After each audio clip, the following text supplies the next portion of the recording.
I'm here in Timolbil, a small little border town on the border of Papua New Guinea and Indonesian-occupied Papua. And I'm holding a bomb that was dropped just a few kilometers from here in Indonesia-occupied Papua in a town called Kiwi Rock. Now this bomb was walked here by refugees that had to escape Kiwi Rock and flee because they were getting shelled from rockets and bombs like these. I'm here to figure out who dropped the bomb, who made the bomb, and why it was used on civilians. And I'm kind of screwing up this intro because I'm holding a bomb and I'm terrified. That's my producer, Christo. And no, I didn't send him to track down the bomb used on my house. He's on the island of New Guinea, not even 100 miles north of Australia. Yet, an island that's hosted a 60-year guerrilla war with opposing forces so disparate that whilst one side uses an array of armaments that have included illegal chemical weapons, rockets, sniper rifles, mortar bombs, the other side has been forced to defend themselves, sometimes only using bows and arrows. It's a war that few in the West have ever heard of, and it's likely that the few that do pay attention to it only do so because it's inconvenienced their profiteering in the region. Indonesia's occupation of West Papua.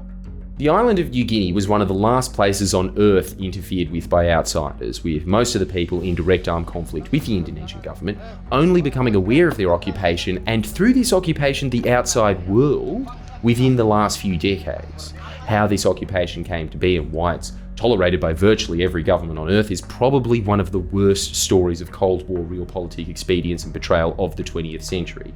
In 1828, the Dutch claimed the western half of the island of New Guinea, and it eventually became part of the Dutch East Indies, whilst the eastern half of the island was tossed between various colonial powers. In the 1940s, after a bloody war, Indonesia gained independence from the Dutch, yet the Dutch were still claiming the western half of the island of New Guinea. This was quite a point of contention, as recently unshackled from their colonial masters, Indonesia had their own expansionist ambitions, yet the Dutch were feigning concern for the indigenous Papuans on the island as a way of continuing their claim over the territory, a territory whose riches foreign forces were becoming increasingly aware of. This all came to a head when Indonesia, growing increasingly frustrated with the failures of a decade of diplomatic efforts in seizing West Papua, in the early 1960s began military incursions onto the island, preparing for a large-scale conflict to seize the territory from the Dutch. As this is happening, the Kennedy administration is growing increasingly concerned about Indonesian President Sukarno's ties with the Soviet Union and the prospect of a war between the Netherlands and Indonesia, which would serve to strengthen anti-Western forces within Indonesian politics. So the US forces the Dutch and Indonesians to the negotiation table, where they carve out what came to be known as the New York Agreement in 1962, basically an agreement that gave Indonesia West Papua, with the US government itself describing it as an almost total victory for Indonesia. It's also worth mentioning that one of Kennedy's de facto advisors, the man who gave Kennedy advice on admin picks, was Robert Lovett, a board member and on and off director of Freeport. That's a mining company, the significance of which will become very apparent very soon. The New York Agreement stipulated that the UN would administer West Papua for a few years, then Indonesia, then an act of free choice to be held before 1969, which was meant to be a vote on Papuan independence. What this act of free choice actually came to be was Indonesia rounding up around 1,000 West Papuans, handpicked by the military, and under the threat of violence asking them, do you want West Papua to be independent or part of Indonesia? Also answer out loud. Also, we'd prefer if you read from this script. And that's how Indonesia, the largest Muslim country in the world, took control of West Papua, a Melanesian, predominantly Christian, and before that, animist region. You honestly couldn't find two more different cultures. This occupation has not been without resistance. The OPM, Organisasi Papua Merdeka, or Free Papua Movement, formed and has been fighting off Indonesian occupation since the beginning. It's not an even fight. As coming from traditional tribal societies, the OPM had to begin fighting one of the largest militaries in the world with poison arrows and spears. To even manage to survive this long is a testament to the skill of OPM fighters. In retaliation for suspected OPM movement, the Indonesian government will resort to widespread and indiscriminate attacks against entire villages. Just one particularly bloody example, in 1977 and 78, the Indonesian army conducted a massive bombing campaign over villages in the Balium Valley suspected of being sympathetic to the OPM, with the Asia Human Rights Commission estimating that at least 4,000 died, but that number's probably a lot higher. The report also found that they died not just from bombings, but also killed in live burials, locked in barrels filled with water, and other means that are too brutal to describe here. This massacre was carried out with Western backing, with Indonesia using Australian and American aircraft, and this is a pattern that you will see over and over again. Western governments and corporations not only giving tacit approval for Indonesia to carry out its atrocities against Papuans, but handing them the very guns they use to indiscriminately kill civilians. And in what is probably not a coincidence, Western companies have had the privilege of plundering the great natural resources on the island for the entirety of Indonesia's occupation, including but not limited to the Grasberg mine, the largest gold and copper mine in the world, run by Freeport, the company I mentioned earlier. This mine is located 4 kilometres from Puncak Jaya, the tallest mountain in Oceania, one of the largest equatorial glaciers on Earth. Just to give you an idea of how unique the natural environment is and how willing Western companies and the Indonesian government are to destroy it for a buck. Well, it's not just a buck. Up until recently, the mine was majority owned by American mining company Freeport, a company that continues to be one of Indonesia's largest taxpayers, accounting for a large plurality of Papua's GDP. But those riches really don't go to helping Papuans, as the provinces that make up West Papua, despite pumping out masses of mining revenue to the Indonesian treasury, consistently have the highest poverty rates in Indonesia. Well, to be fair on Indonesia, they are trying to address the issue, spending some of that mining money in Papua, mostly on bombs, rockets, sniper rifles and white phosphorus. If there's no Papuans, I guess there's no more Papuans in poverty. Whilst this has all been happening, the World Bank has funded massive transmigration programs, sending hundreds of thousands of Indonesians to work and live in West Papua, so much so that within half a century, the indigenous Papuans went from making up almost 100% of the population to around 50%. Indonesia will use any means necessary to quell any form of Papuan agency. Which brings me to this story. A story that is all too common in this war, yet a story that is never told, as Indonesia benefits from thick jungle curtain and bans outside observers and journalists from venturing into West Papua.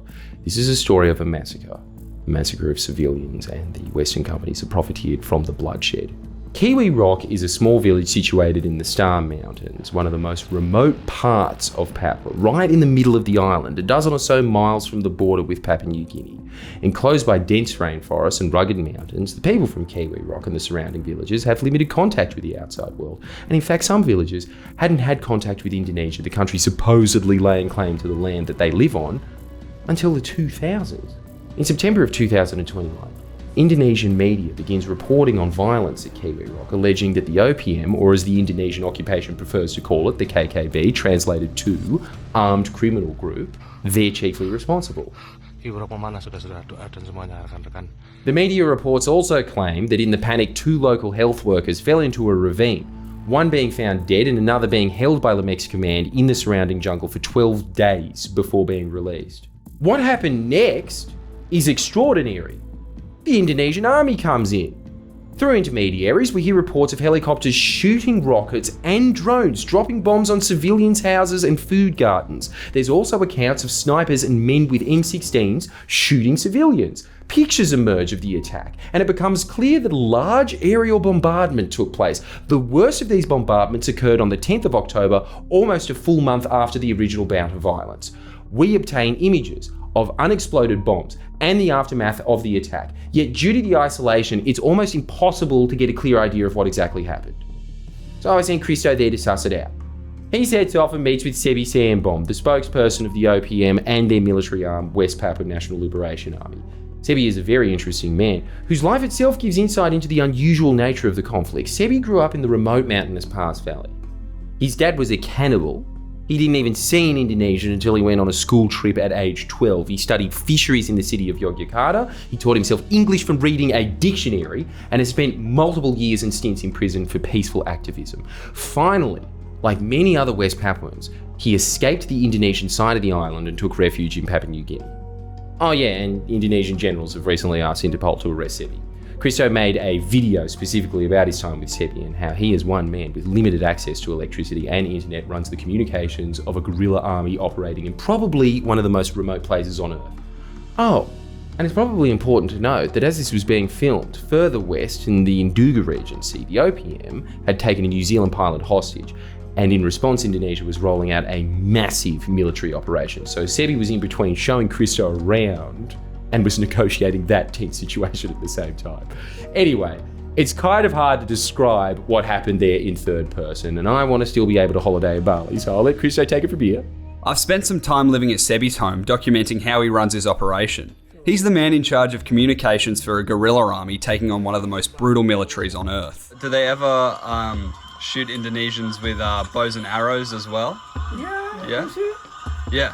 And do they work? Then why they afraid? Sebi has a rather large collection of photos showing casualties, weapons, ruins, and general atrocities. But he's most interested in showing me this.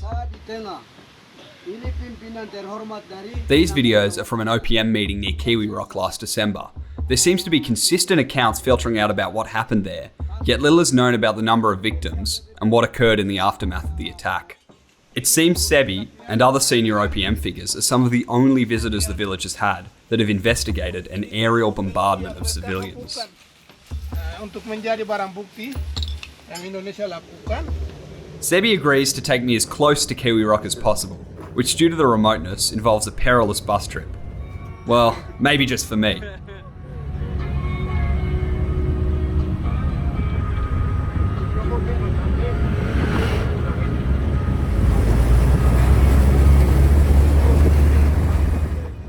Chartering a single-engine missionary flight, we join Matthew, the Australian representative for PNG Trust, an advocacy organisation.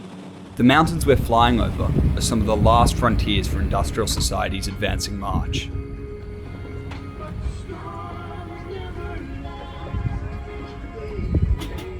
This is Telefomin, a remote highland village, the last place connected to the outside world we'll be in. We step off the plane for a short break and immediately we meet refugees from Kiwi Rock that have fled due to the violence from Indonesia. Through the wire, they begin describing the weapons they saw. Oh yeah, so it look like a small helicopter. Let's call it drones. Berapa bom dari drone? 152. Huh? 152 bomb they deploy all Kiwi Rock area, everywhere. You don't even have to leave the airport to get an eyewitness account of the attack. It's hard to believe that a year and a half has passed and Indonesia has faced almost no scrutiny. We take off to get closer to the site of the bombing. In fact, we're flying over Indonesia and chucking a Yui to land on what is a very steep and very wet patch of grass in between two mountains. A small village, barely inside Papua New Guinea, a place that has been the site of refuge for many West Papuans over the years. It feels like the entire village is here to meet us, but no, we're not that important. The missionary flight is the only way to get supplies in and out of this village, unless they're walked from days on end from Telefomin, which, like most of Highland New Guinea, is only reachable by plane or walking as well. That plane is this town's only way of contacting the outside world. This isolation serving as a cover for Indonesia's actions, or an excuse for the lack of concern from anywhere outside of these mountains. And then I get my introduction. I don't even have time to set up my camera. I walk to the first building I see, and I'm immediately confronted with the evidence of Indonesia's attack. An old rice bag filled with shrapnel and an unexploded bomb. Oh, there it is. So that's the mortar dropped on Kiwi Rock. They shot by helicopter. As you can see, unlike our new friend sitting calmly in the room with a lump of TNT meters away from them, I'm too scared of the bomb to even film it properly. I then realise I probably should do my job and film the evidence that we'd travelled thousands of kilometres to see. Just a little bit. No. Put him. I'll keep him separate. How big would the explosion be? Oh, I'm sure it would destroy everything in this room. We should probably put it very far away. Oh. Where do you want to put him, Sebi? This is metal, very heavy. Yeah, It dynamite. may be cold, as same I sent video to you. You remember that? Yeah, That yeah. big hole is this made. Yeah.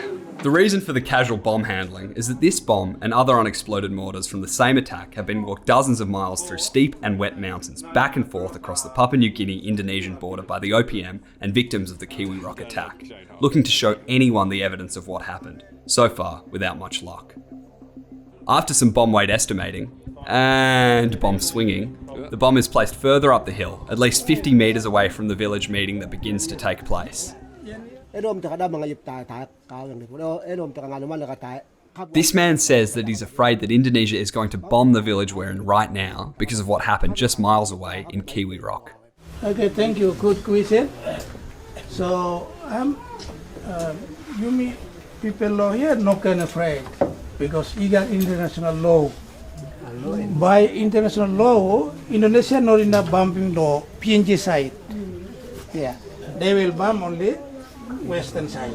Despite Sebi's reassuring answer, in the early 2000s, Indonesia landed helicopters in this village, so there is a huge degree of uncertainty here, along with the fact that only months before we arrived, there was a refugee camp here, housing over 100 people from Kiwi Rock who fled across the border after the attack, bearing stories and physical evidence of the bombing that no one outside of this village has been interested in receiving. But at this point, we're only starting to understand the degree of displacement the attack caused. They're part of the.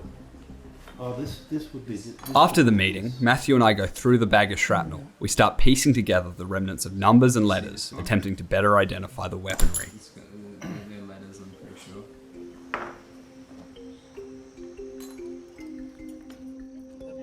It's a pretty idyllic place. Strange to think villages just like this one were bombed, as they had the misfortune of being located a few miles away, west of the 141st meridian. Uh-oh, big? Is it in enclosure? Yeah, you go. Yeah, you suspend then. Oh, Jesus Christ.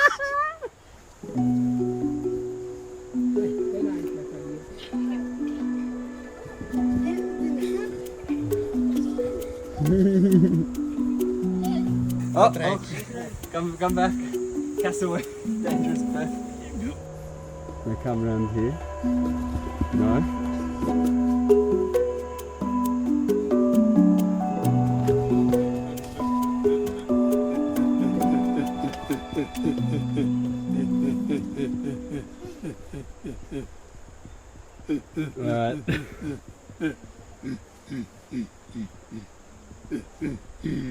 Alright. Okay. Alright. Come back from the Okay. We got that. No. Come on, Sebi. Come back. Oh, good one. What do you feel like after that? Are there cassowary in Parks Valley? Yeah. There are. So you've seen many. Everywhere in this island. So you know your way around cassowary. Yeah, I know. You're not afraid. Yeah, it's okay. Normal. Despite the hospitality, there is an understandable angst that hangs over this village. Many of the people here have family living over the border, and there still are victims from Kiwi Rock coming and going. Before we interviewed the eyewitnesses to the attack, we had to assure them that we'd protect their identities. So we've given them pseudonyms and blurred their faces along with the translator. As they say, they are in fear of reprisals from Indonesia. Peter was there to witness his village, bombed into the ground. While they were cooking food, preparing food. You were cooking food, and did you heard helicopters come? Yes. No. No. Yes. What did you do when you heard the helicopters come? They ran away into the bushes and they hide themselves. Alex was just 16 when his village was bombed. He was in class when this incident happened, where he ran away and joined Pepe and Pepe. Sinaibero 16 on dia makas basokan on dia yung biye. Dahil pepelur abu abu nagatek mo bibo peta mabiyan dia. They use a bomb, sniper, na M16. They all describe rockets shot from 4 or 5 helicopters, mortars being dropped from drones, and soldiers with M16s and sniper rifles terrorizing villagers on the ground, forcing them to flee into the mountains to hide. Many of the soldiers were using a sniper and a M16. Bombs were being dropped. The village gardens are destroyed. Villages and gardens were destroyed. Yep. And what was dropping the bombs? How were the bombs being dropped? Some bombs were fired and dropped by drone. Drone? Yep.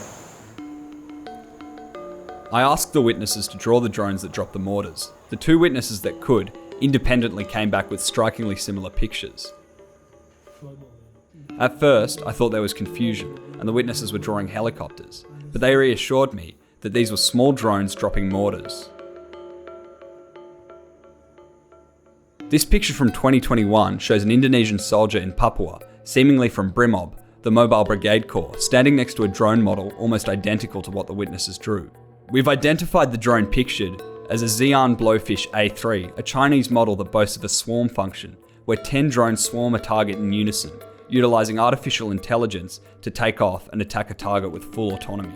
This is the very cutting edge of modern warfare.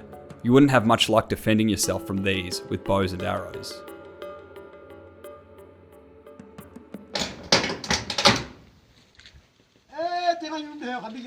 This man is removing parts of mortars dropped by a drone that got stuck in a roof. After you were bombed, did you went and collected these? Where did you find these ones? Kami ay bravo to day. This one, Kami ay bravo mo yung bayrun dajo. Kakabuneng yung manik bayrun dajo na di. yes, bomb is dropped everywhere, garden, village, and etc. Was it dropped from a helicopter or from a drone? Kamera no.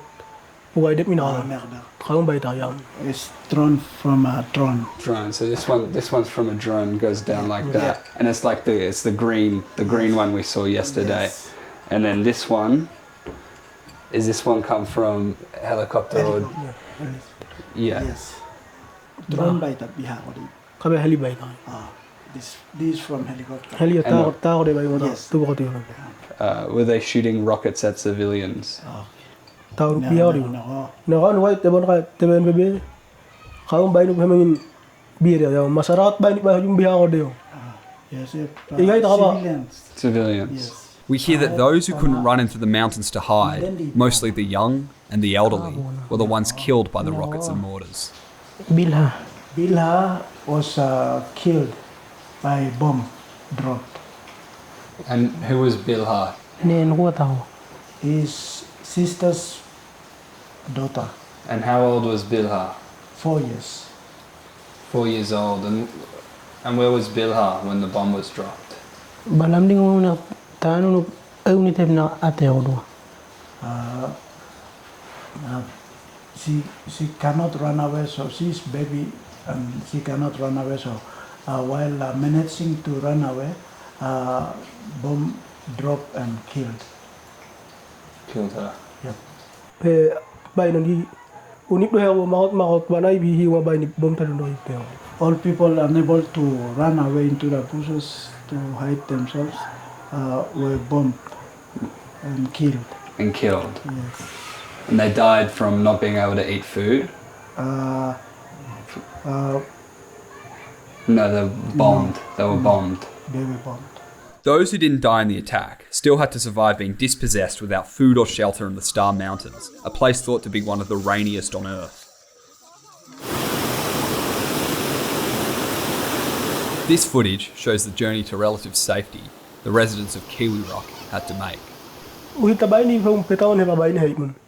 They were in the bush. They No, stayed no. in the bush till now. Till now. Yes. And did anybody die in the bush? Kawahin- 2000 awam dendi. 200. 200 died Yeah, from starvation. from starvation and did any family members die from starvation? Maria ka bay bonta di Maria dende. Adela dende o nena na dende. Dendi ba ya ne don mamina gini kia. His elder brother and his brother and his mother died. In the bush. Died in the bush.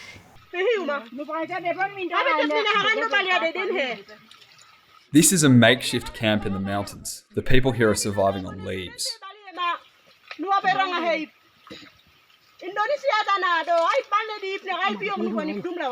Don't behave here. Tam joy bano pono taan wandi. Continuous fight. Continuous. Now it's not safe for them to stay back in their village. Are they scared of are they scared of that Indonesia will bomb them again, Yes. and that's why they're still in the mountains? Yes. It becomes apparent that everyone was forced to flee. Thousands of people hiding in the mountains till this very day. No one has returned, as the witnesses explain that since the attack, Kiwi Rock has been guarded by Indonesian snipers, with those attempting to return being shot at, and in some cases killed. In October last year, Alex's uncle attempted to return to Kiwi Rock to retrieve his pigs, and was spotted by a drone and then shot by a sniper from 100 metres away, with the Indonesian media triumphantly reporting this killing. Masarat ki kangwakan wan habek andi. He was a civilian. Civilian. Yes. And he was hit by a sniper. Yeah. Earlier this year, videos circulated by Indonesian media show snipers shooting across the valley at the track to enter Kiwi Rock. This footage even shows OPM commander Lamek Taplo explaining that locals found a makeshift booby trap, a model of stun grenade seen used by the Indonesian police, tied to a tripwire set up on the walk back from the mountains to Kiwi Rock. Some of the victims made it over the border to the small village we're in right now, and I'm shown the site of the makeshift refugee camp where 103 Papuans made their home for over a year. Sebi was here last year and saw the camp when it was still populated, but these people haven't returned to Kiwi Rock. They've found another site, somewhere in the mountains. Is this all stuff from refugees? Yeah.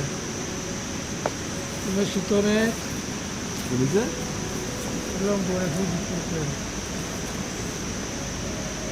Fishing net? Yeah, Mosquito net. And then the bomb makes a reappearance. This time I'm able to get close enough to actually inspect it. Unexploded bomb. Yeah. You see it's got the screw-on tail so it flies flat. And you got writing there. Still, I'm very scared at how casually the local bomb squad are handling the weapon. Oh, no. It's okay.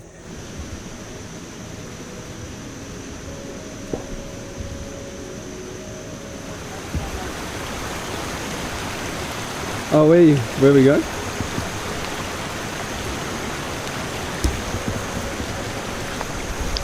You going to put the bomb away? Thank you very much. We also have a Matthew sent pictures of these mortars to an organisation that investigates the supply of weapons. These mortars were identified as being manufactured by state-owned Serbian company Krušik, appearing to be an 81mm M72, a bomb with a kill range of 14 metres. These mortars were identified as having an improvised tail boom attached, as well as an improvised impact fuse with a much larger surface than on a regular M72. Meaning these bombs were not fired from a mortar barrel, but dropped from an aircraft, and were modified to explode when they hit a far softer target than usual. In this case, most likely the sago leaf roof of a villager from Kiwi Rock. This is consistent with the testimony from the witnesses. Yet our most interesting discovery comes from the bag of shrapnel. Most interestingly and probably most identifiable is this little curled up piece of the cylinder of the rocket. Inside, it's got the letters 6, 8, which match up with a Thales model rocket. They're a big European company, which, probably shouldn't be out here, in the middle of the island of Papua being used on civilians.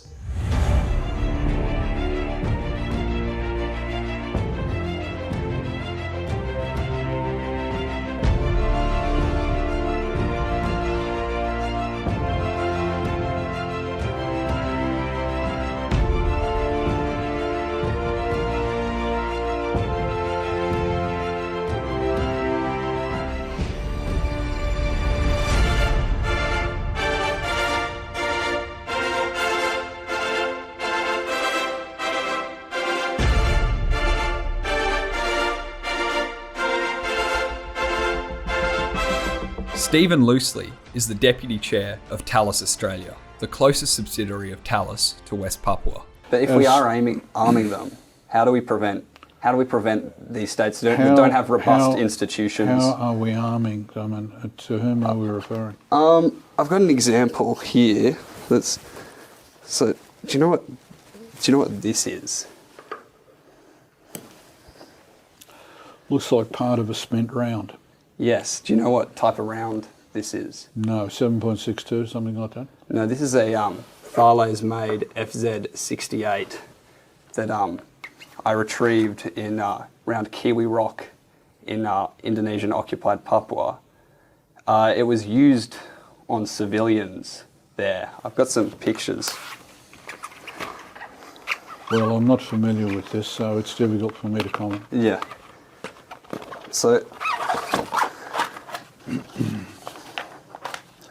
this is a village in October 2021, a civilian village that the Indonesian army went in and basically blew to the floor with Thales made weapons, and this is part of it. How are we ensuring that? Well, that's an assertion, but I am unaware of any of this. So it's something that you would need to be asking Indonesian authorities and the relevant Australian authorities. This is not something that has come through my wheelhouse. But aren't you not an executive director? No, I'm the Deputy Chair of Talos Australia. We do not export these kinds of capabilities, insofar as I'm aware, to Indonesia. But is it not your responsibility to No, it's ensure? not. It's not. So this is another piece of it. This is something that should be directed to Talos Group in Paris, if it's true. These pictures show the corpses of some of the victims of the Kiwi Rock attack. Papuans of all ages appear to have starved to death in the aftermath. A child, a middle-aged man, an older man. This woman appears to have been wounded in the attack, most likely from the shrapnel of a cruise ship or Talos explosive. A wound such as this is all but a death sentence when hiding in the mountains without access to medicine. This is the first time these images have been broadcast to the public. After almost 2 years since the attack, much of the evidence by now is likely to have faded, relegated to the memories of villagers who will eagerly tell anyone who comes here and speaks to them what happened. According to Jane's magazine, a military weekly, Talos licenses the design of the FZ68 rocket to Indonesian Aerospace, an Indonesian weapons company, which then manufactures these rockets domestically. According to the same article, Indonesian Aerospace manufactures two types of warhead for the FZ68, the FZ32 Smoke for practice use, and the FZ71 anti-personnel warhead. Professor Clinton Fernandez is a defence expert, a former Australian Army intelligence officer. He has studied the region extensively. What I'm holding here is a delivery device. It's not what kills. These are the fragments, or they appear to be the fragments, of an FZ68 rocket that's about 1 meter in length. It weighs about 5 kilos. But on the head of the rocket is what's called a warhead, which is a 70 millimeter exploding shell, high explosives. That weighs about 4.3 kilos. It's got a length of 350 centimeters, very small. And this rocket will fly for about 6 to 7 kilometers from a helicopter. And then when it lands at the target, the warhead explodes. This rocket itself will spin at 21 rotations per second. And the reason for that is its ballistic stability. When it's fired from a helicopter, you want it to fly in a straight direction right on target. And so it spins. The spin stability is what delivers that. So that's what this rocket does. The warhead, on the other hand, is what you won't have samples of because it's already exploded. So the warhead is an FZ 70-71 rockets. These are the ones that attach to this particular rocket. And they are designed to explode into effective splinters of 8,000 splinters. So a rocket will splinter into 8,000 fragments around a radius of 21 meters. So basically 130 meter circumference circle. It's like steel rain coming at you. It's anything in that circle is going to die. Its lethality is why you have that rocket and that warhead. I'm taken to the grave of a young woman who died shortly after making it to the village. Who was buried here? Anita Kahibdan. And how old was Anita? 37 years old. Died of starvation. Oh. Sickness. Died of sickness. Unfortunately, this woman's story is not unique. Each witness was able to recount many people they knew dying of starvation or other illnesses brought on by the attack, so we asked them to prepare a list of names. What they came back with was staggering. They handed me a list of the names of 297 people who they claimed died as a result of this attack or incidents relating to the sustained military presence in Kiwi Rock. The witnesses claimed that hundreds more died, but these are just the names of the people they can remember. Yeah, how did Sober die? They went to Oxyville town and then make a protest of this military attack in Kiwi Rock. And then they shot him. I organised to go through the list with some of the witnesses in order to clarify how some of the people died. Jerry Taplo is arrested by TNI and killed. And killed. And I got tortured as well. Yep, tortured. That's Ten Baki Kahip. Tianbahi Kahippa. He was shot in Kiwi Rock. And was he shot by a sniper or? M16. M16, yeah. And he was Peaceful demonstration. Marius Taplo. Yep. Captured and tortured. Shot by gun. Shot by gun. He died of starvation. Died of starvation, obviously. M16. Masyarakat nga na nandi. Masyarakat ko. Tena ya kantung da ina weno kong body. She got 2 kids, so their kids were grabbed and killed, and she was shot by M16. The kids were killed? Yep. Kids were killed also. Are the kids on this list? They don't know the kids' names. So they don't know the kids' names, but with 2 kids who were also killed in Kiwi Rock. Due to a lack of access, we're unable to properly verify the deaths on this list, but we did cross-reference them with a list of names of refugees from the OPM, and some of the names matched up. We spoke to Human Rights Monitor, an NGO conducting their own investigation through church groups into what happened at Kiwi Rock, and they came to the conclusion that around 60 people died. This report is yet to be released.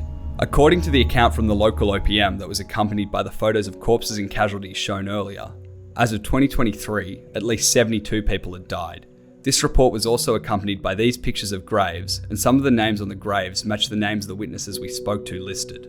Yet according to our sources, the mountain camps where people are hiding are scattered and isolated. As such, any accounts of deaths may be limited to a certain area. It is also worth noting that it's customary for the people of this area to use multiple different surnames depending on the circumstance, so we cannot make any concrete assertions to the number of deaths. What is clear though is that an entire village, thousands of people have been displaced, shelterless, starving, and unable to return home to this day. It is also clear that many of these people have died, mostly Nyalam Kupal people, a language group with less than 20,000 speakers. Well, this is definitely a Thales rock. As you can see, here are the villages. This caused thousands of people in these villages to be displaced to go live in the mountains. Here's a picture of another Thales rocket in a different part of West Papua. This is from 2021. And here are the people, thousands of people went and had to hide in the mountains and they've been displaced. Well, this is most unfortunate, and any kind of armed conflict is to be regretted. But it's not particularly a conflict. As responsibility of Thales Australia is concerned, I'm not aware of any connection with this whatsoever. This is a Thales-made rocket. Well, you're asserting that, but I've not been able to test any of it. If it does turn out to be... And you should have forewarned me that this was the nature of the interview. A report conducted by the Papuan People's Assembly cast doubt over the official Indonesian narrative of the events, preceding and justifying the attack. It alleges that Sebi's group, the TPN led by Lamek Taplo, was not responsible for the arson attacks on the town. Instead, it was most likely a group supporting the former region, possibly supported by members of the regional legislature that carried out the arson. And why do you think it would be used on civilians? I mean, that's very concerning, because this is the kind of thing that, if you use these sorts of weapons against your own people, then arguably one has to say, well, maybe you've lost your legitimacy, to rule them if you have to use force like that. This is what we see bad rogue states and bad regimes around the world using. But this one doesn't seem to get much attention. But if this is what's being used against your domestic population, then one has serious questions about how you acquired it, what assurances were made about where you would and wouldn't use it. And it's really it's an anti-personnel weapon. It's not really designed as a policing tool. This now deleted Thales Belgium news page boasted the Indonesian Army receiving a training course on the maintenance of FZ-219 rocket launchers installed on Airbus helicopters. These launchers are used to shoot the same Thales rockets found in Kiwi Rock. We put questions to Thales as to why this webpage was deleted. We received no response. Whether it's legal or not is a matter for the lawyers. It just seems to be gravely immoral. And I don't know the process by which the Indonesian military acquired them or acquired the rights to manufacture them or the rights to use them. But it is something that really ought to be brought up at the annual Universal Periodic Review of Human Rights that occurs at the United Nations every year in Geneva. Even in light of serious human rights abuses, Thales Group continues to export to Indonesia and licenses many of its designs to Indonesian weapons companies to manufacture Thales products domestically. In recent years, Thales Australia has supplied Indonesia with Bushmasters, an infantry mobility vehicle, with former Defence Minister Peter Dutton gifting Indonesia 15 Bushmasters in 2021, with the Australian Army even training the Indonesian Army on how to operate these vehicles. In 2016, Indonesian weapons company Pindad struck a deal with Thales Australia to license the Bushmaster design and build their own model, modified for Indonesian requirements, ordering 50 of these vehicles. Bushmaster is a marvellous weapon for protecting people. That's what it's designed to do, protecting people. That's why it's been so successful in Ukraine, for example. It's why a number of other countries around the world have bought Bushmaster. It's why the Australian government continues to purchase Bushmaster. It's a very safe carrier, and it proved its worth not only with Australian forces, but with other friendly countries in Afghanistan, for example. So I am not going to have denigrate the Bushmaster. Please be clear on that. What is Indonesia using the Bushmasters for? Some countries use them for police work. Some countries use them as part of their military. Some countries use them as part of their deployments elsewhere. It's a matter for the Indonesian government. Thales, however, observes the law.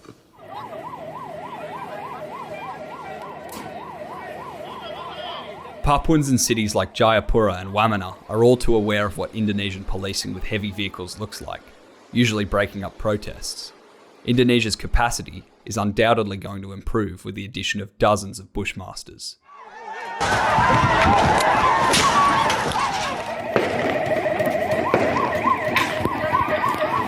When the Indonesian army are doing this, probably conveying military personnel in very rough country. Probably. Shouldn't Australia have a obligation not to sell weapons when other weapons are being used? Australia observes international law, and these are matters for the Department of Foreign Affairs and Trade. That's where you should be directing your questions. Okay, are we done? We put questions to the Australian Department of Foreign Affairs and Trade and the Department of Defence and received no response. So that's 297 people. They remember 297 people that died. Yeah, they remember. That's a lot. Do we have anything else? I would like your assurance that you'll make some representations. I've already said I will make inquiries. That's as far as I'm able to go. We spent weeks attempting to hold loosely to his word and get him to make the relevant inquiries, yet the only further contact we received was this text. Suggest you direct your inquiry to the Thales Australia Director Communications. Over the course of months, we sent multiple emails and made dozens of phone calls to the Communications Director of Thales Australia, Jasmine Hilliard, and received no response. We also put questions to the Belgian and French offices of Thales and received no response. No.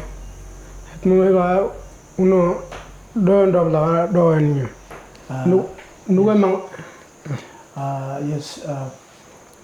the manufacturer of this bomb, please, I suggest you put a stop to them.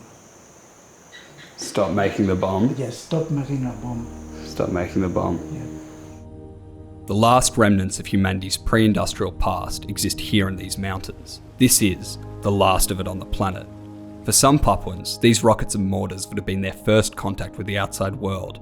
Chinese drones, Serbian mortars, and Belgian rockets. Globalization has truly reached the Star Mountains. A culture and people obliterated by showers of burning steel screaming from the sky, wiped out to balance the books of foreign arms companies and ease the way of industry that sees these people as nothing more than the cost of doing business. Thank you. Good to meet you. Thank you very much. Thank you.